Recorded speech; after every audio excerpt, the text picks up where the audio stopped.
हर कोई ख्वाब देखता है किसी अच्छे मुल्क जाएं, पैसा कमाएं। इंसान सोचता तो बहुत कुछ है, लेकिन किस्मत को कुछ और ही मंजूर होता है। मुझे बचपन से ही यूरोप देखने का शौक़ था और मैं चाहता था आज़ादी से रहूं, घूमूं फिरूं। लेकिन ख्वाब और हकीकत में बड़ा फ़र्क है। आज़ादी तो तब है अगर आप आज़ादी से घूमो फिरो। बच्चों के अच्छे मुस्तकबिल के लिए यहाँ से गया था और घर वालों की खुशहाली के लिए गया था। लेकिन मुझे नहीं पता था ये जो सुहाने ख्वाब हैं ये सिर्फ ख्वाब ही हैं, इसके अलावा कुछ भी नहीं है।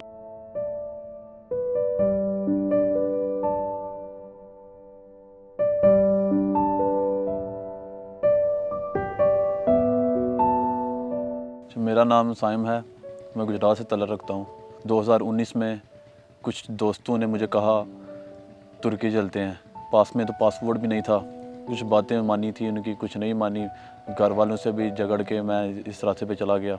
रास्ते में बहुत मुश्किल वक्त गुज़रा। जब तुर्की पहुंचा, कुछ दोस्तों की मदद से मुझे किसी फैक्ट्री में काम मिल गया। लेडीज़ बैग जो होते हैं उनका काम मिला। बस वो करता रहा, जब तक रहा वही करता रहा।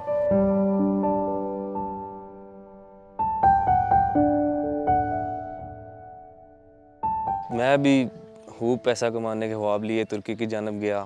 वहाँ पे रास्ते में कोयटा से होते हुए बलूचिस्तान से होते हुए ईरान से तुर्की, रास्ते में कई मुश्किलात का सामना करना पड़ा। उसके बाद मैंने आगे जाने का फ़ैसला किया कि चलें कुछ बंदा जाके आगे यूरोप खुद भी अच्छे से रह सके, क्योंकि ख्वाब मेरा यूरोप जाने का था, यूरोप देखने का था। लेकिन मैं नाकाम रहा तो मैंने तुर्की में रह के काम करने का फ़ैसला किया।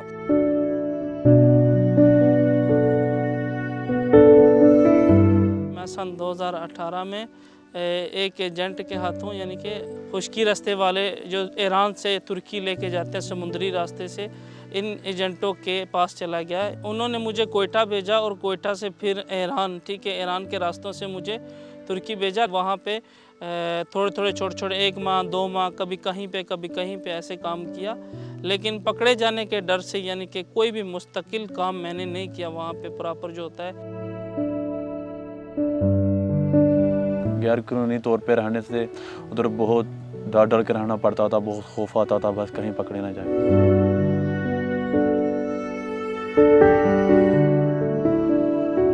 बीवी बच्चों के बगैर ऐसा लगता था इस ज़िंदगी का क्या फ़ायदा। वहाँ पे मुझे एक बंदे ने बोला कि आप पाकिस्तान एम्बेसी से, कौंसलेट से रब्ता करें। तो मैंने वहाँ पे उनसे रब्ता किया, कौंसलेट वालों से। उन्होंने मुझे हलाले अहमर और PMM के ज़रिए वापस भेजने का प्रोसेस शुरू कर दिया।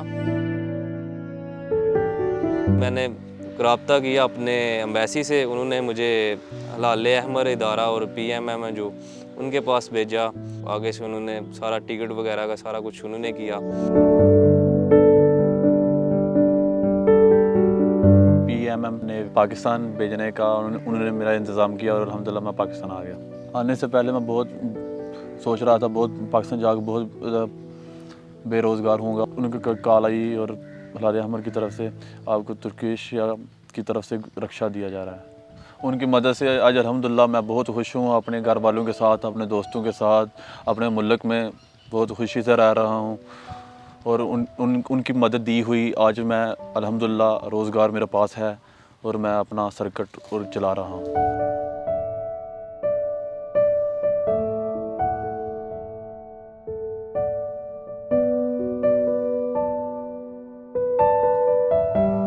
मेरे वापस आने का इंतज़ाम उन्होंने कर दिया तो मेरे ज़हन में ये भी बात थी कि अब पाकिस्तान जाके क्या करूँगा। परेशानी थी, लेकिन जब मेरी वो एप्लीकेशन चल रही थी तो उसी दौरान उन्होंने मुझे बताया कि तुम्हें पाकिस्तान जाके एक लोडर रिक्शा भी दिया जाएगा जिससे तुम अपना रोज़गार चला सकते।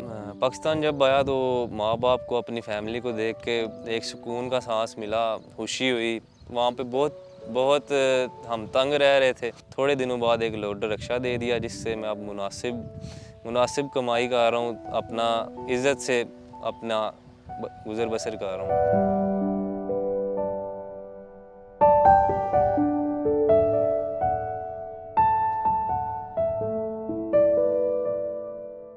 15 से 20 दिन के अंदर अंदर मुझे टिकट वगैरह दी, सारा मेरा मामला क्लियर किया, डॉक्यूमेंट्स क्लियर किए और अल्हम्दुलिल्लाह आज मैं पाकिस्तान में खैर खैरियत से अपने घर में अपनी बीवी बच्चों के पास पहुंच आया। उसके अलावा मुझे उन्होंने ये लोडर भी दिया, ठीक है, कि पाकिस्तान में भी बंदा अपना रोज़गार जाके चलाए।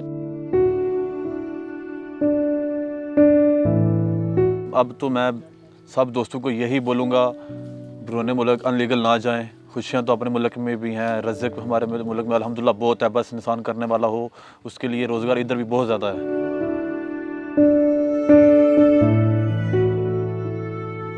मेहनत वहाँ भी करनी है, मेहनत यहाँ भी करनी है। क्यों ना अपने माँ बाप के साथ, दोस्तों के साथ, बहन भाइयों के साथ बंदा खुश रह के इज़्ज़त से अपनी रोज़ी कमा ले।